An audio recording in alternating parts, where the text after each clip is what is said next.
আসসালামু আলাইকুম, welcome to মিস্টিস cookbook. আজকে আমি আপনাদের সাথে শেয়ার করব হাতে কম সময় থাকলে ঝটপট কিভাবে আমি একটা পুষ্টিকর খাবার মেক করি। তো আমি এখানে নিয়ে নিয়েছি ডাল, আলু আর ডিম। 2টা আলু আর 2টা ডিম নিয়েছি, আর এখানে 1 কাপ মতো ডাল নিয়েছি পেঁয়াজ কুচি আর মরিচ কুচি। 3 রকমভাবে আমি এখানে পেঁয়াজটাকে কেটে নিয়েছি।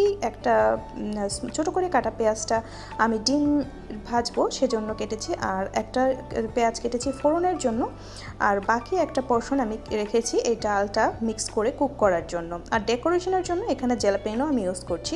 আপনারা চাইলে হাতের কাছে জেলাপেনও না থাকলে যে কোনো কালারের বা যে কোনো রকমের green chilli, red chilli use করতে পারেন। তো এই তো আমার সমস্ত উপকরণ এখানে রেডি। তো চলুন চলে যাচ্ছি আমার নেক্সট স্টেপে আমি পটেটোগুলোকে ভালো করে কেটে নেব। একটা সার্টিন শেপে, আপনারা চাইলে আরও থিন করে আরও সরু করেও কাটতে পারেন। তো আমি এই সাইজেই কেটে নিচ্ছি ঝটপট করে। তো ঝটপট হাতে কম সময় থাকলে বা পুষ্টিকর একটা খাবার মেক করতে চাইলে এবং একটা আইটেমেই যেন খাওয়া হয়ে যায় সেই দিকে খেয়াল রেখে আমি মাঝে মাঝে হাতে কম সময় থাকলে এই রেসিপিটা ট্রাই করি। আপনারা অবশ্যই চাইলে ট্রাই করতে পারেন। তা আমি এখানে ডাল আর আলুগুলোকে ভালো করে ধুয়ে নিয়েছি। এখন দিয়ে দিচ্ছি একে একে মশলাগুলো। দিয়েছি তেজপাতা, দারচিনি, এলাচ, লবঙ্গ। দিয়ে দিচ্ছি বাকি স্পাইসেসগুলো, হলুদ গুঁড়ো, মরিচ গুঁড়ো, ধনে গুঁড়ো, জিরে গুঁড়ো। তো এই তো সমস্ত মশলা এখানে দিয়ে দিয়েছি। এখন আমি পরিমাণ মতো লবণ, আদা রসুন এবং পেঁয়াজ একসাথে বেটে রেখেছি সেইটা অ্যাড করে দেবো, আর সাথে অ্যাড করব সামান্য পরিমাণ তেল। দিয়ে দিচ্ছি আদা রসুন আর পেঁয়াজ একসাথে পেস্ট করে রাখা, এবং এখন পরিমাণ মতো তেল দিয়ে আমি এটাকে ভালো করে মিক্স করে দেবো। বাই দ্য ওয়ে, আমি এখানে মাখানোর সময় পেঁয়াজ কুচিটা দিতে ভুলে গিয়েছিলাম, পরে আমি অ্যাড করে দিয়েছি। তো এই তো আমি সব কিছু এখন একসাথে খুব ভালো করে মেখে নিচ্ছি। এই মাখানোটাই এই তরকারিটা বা এই কারি টেস্টে এনহ্যান্স করে। তো আপনারা একবার হলো এভাবে ট্রাই করতে পারেন। আই থিঙ্ক ঝটপট এটা সমস্ত পুষ্টিগুণ সম্পন্ন একটা প্রপার ফুড। তো এই পরিমাণ মতো পানি দিয়ে এখন এটাকে আমি কুক করে নেব। তার আগে আমি এখানে ডিমটাকে ভাজার জন্য সব কিছু নিয়ে নিচ্ছি। আমি এই ডিমটাকে ভাজার জন্য এখানে ইউজ করছি সামান্য পরিমাণ হলুদ গুঁড়ো, লবণ গুঁড়ো, ধনে গুঁড়ো, জিরে গুঁড়ো এবং আদা রসুন পেস্ট, আর সাথে দিয়ে দিয়েছি আমি ক্রাশ করা জেলাপিনো। তো দিয়ে দিয়েছি পেঁয়াজ কুচি। এখন আমি সব কিছু খুব ভালো করে হাতের সাথে মিক্স করে নেব, জাস্ট লাইক আমরা ভর্তা ম্যাশ করি। তো সেভাবে আমি সব কিছুকে ভালো করে মিক্স করে নেব। ভালো করে মিক্স করে রাখার পর আমি এখানে ডিম 2টাকে ফাটিয়ে অ্যাড করে দেব। দেন খুব ভালো করে ডিমগুলোকে এটার সাথে মিক্স করে দেব। এই পর্যায়ে চাইলে আপনারা এভাবেও ডিমটাকে ভেজে ফ্রাই করে খেতে পারেন। এভাবে ডিমটা খুবই মজা হয় খেতে। তো এই তো আমি নিয়ে নিয়েছি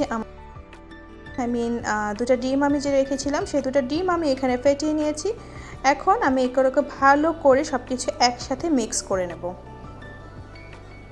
আমি এখানে কাঁটা চামচ ইউজ করছি খুব দ্রুত করার জন্য, এবং কাঁটা চামচ দিয়ে করলে খুব ফাস্ট এবং খুব সুন্দর হয় ডিম ফেটানোটা। তো ভিডিওটি ভালো লাগলে বা আমার রেসিপিটি যদি আপনাদের ভালো লাগে তাহলে অবশ্যই লাইক, কমেন্ট, শেয়ার, সাবস্ক্রাইব করে পাশে থাকতে ভুলবেন না। পরবর্তীতে ভিডিও নোটিফিকেশন পেতে পাশে থাকা বেল আইকনটি প্রেস করে দেবেন। আমি এই পর্যায়ে পেঁয়াজটাকে অ্যাড করে দিচ্ছি, যেহেতু আমি মাখানোর সময় দিতে ভুলে গিয়েছিলাম।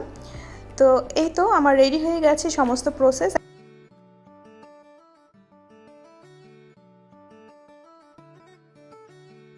এখন আমি চুলায় দিয়ে দিয়েছি তেল এবং ভেজে নেব ডিমটাকে ভালো করে লাল মুচমুচে করে ভেজে দেন আমি আমার বাকি স্টেপে চলে যাব। এভাবে একবার হলেও আপনারা ট্রাই করতে পারেন। আই থিঙ্ক এটা আপনাদের ভালো লাগবে। এটা অবশ্যই একটা দুর্দান্ত খাবার হয়, খুব সহজে, ঝটপটে এবং সমস্ত পুষ্টিগুণ সম্পন্ন খাবার একই ডিশে। আপনারা এভাবে বাচ্চাদেরকেও প্রিপেয়ার করে দিতে পারেন। আই থিঙ্ক এটা বাচ্চারাও খুব পছন্দ করবে, কারণ ডিম, আলু, ডাল সমস্ত পুষ্টি একই খাবারের মধ্যে একই সাথে রান্না করা ঝটপটে পেয়ে যাচ্ছে একটা ডিশের মধ্যে। তো এই তো আমি এখানে সেই ডিম ভাজার তেলটাতেই দিয়ে দিলাম আমার সেই মেখে রাখা ডাল আর আলু সমস্ত মশলা দিয়ে। এখন আমি এখানে পরিমাণ মতো পানি দিয়ে দিয়েছি এবং এটাকে কুক করার জন্য আমি চুলাটাকে অন করে দেব। তো ফিরে আসলাম কিছুক্ষণ পর। এটাকে দেখতেই পাচ্ছেন লুকটা কীরকম এসছে, এটা ফুটে এসেছে। আমি এটাকে কমিয়ে দিয়েছি, তো আরও কিছুটা সময় লাগবে এটা পুরোপুরি কুক হতে। তো পুরোপুরি কুক হওয়া পর্যন্ত আমি অপেক্ষা করব। আপনারা এই পর্যায়ে অবশ্যই গরম পানি বা কুসুম গরম পানি দেবার ট্রাই করবেন, তাহলে এটার টেস্টটা খুব ভালো আসে এবং কালারটা সুন্দর থাকে।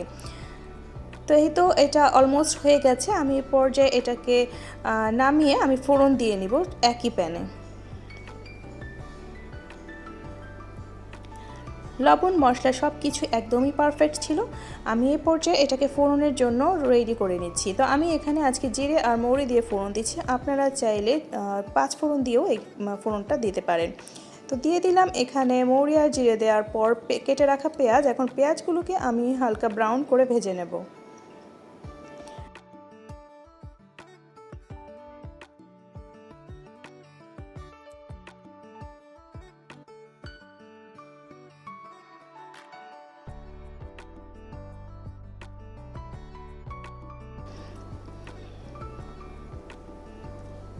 তো এইটাকে আমি ফোড়নের জন্য রেডি করে দেন অ্যাড করে দেব আমার মেক করে রাখা ডাল আলুর তরকারি।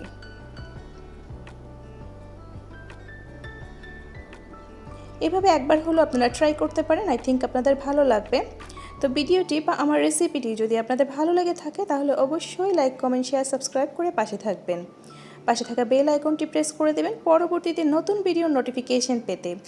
যারা অলরেডি আমাকে সাবস্ক্রাইব করেছেন তাদেরকে অসংখ্য অসংখ্য ধন্যবাদ, আর যারা প্রতিনিয়ত আমাকে সুন্দর সুন্দর কমেন্টস করে অনুপ্রাণিত করছেন তাদের প্রতি আমি কৃতজ্ঞ এবং অসংখ্য ধন্যবাদ ও আন্তরিক শুভেচ্ছা। তো আমি অ্যাড করে দিয়েছি ফোড়নের মধ্যে ডাল আলুর মিশ্রণটা এবং কিছুক্ষণ পর আমি এখানে ভেজে রাখা ডিমটা অ্যাড করে দিয়েছি। এই পর্যায়ে আমি এটাকে 2 থেকে 3 মিনিট ঢেকে কুক করব, দেন আমি এটাকে সার্ভিং ডিশে ঢেলে সার্ভ করব। এটা অলমোস্ট হয়ে গেছে। এই পর্যায়ে আমি জেলাপিনোগুলো যেগুলো আমি সরু করে কেটে রেখেছিলাম সেটা অ্যাড করে দিলাম। এখন আমি ঢেকে দিয়ে 1 থেকে 2 মিনিট এটাকে কুক করে নেব। খুব অল্প সময়ে সমস্ত পুষ্টিগুণ সম্পন্ন একটা ডিশেই এই খাবারটা আসলে একটা দুর্দান্ত রেসিপি হয়। একবার হলেও ট্রাই করবেন, আই থিঙ্ক আপনাদের ভালো লাগবে। তো রেডি হয়ে গেছে আমার সেই অল্প সময়ে ঝটপট এই কারিটা। তো আমি এটাকে সার্ভিং ডিশে সার্ভ করে দিয়েছি এবং আমি যে জেলাপিনোগুলো কেটে রেখেছিলাম সার্কেল করে সেগুলো এখন দিয়ে একটু ডেকোরেট করে নিচ্ছি। খাওয়ার সময় জেলাপিনোগুলো যখন বাইটের সাথে যায় আসলে একটা অসাধারণ টেস্ট এনহ্যান্স করে।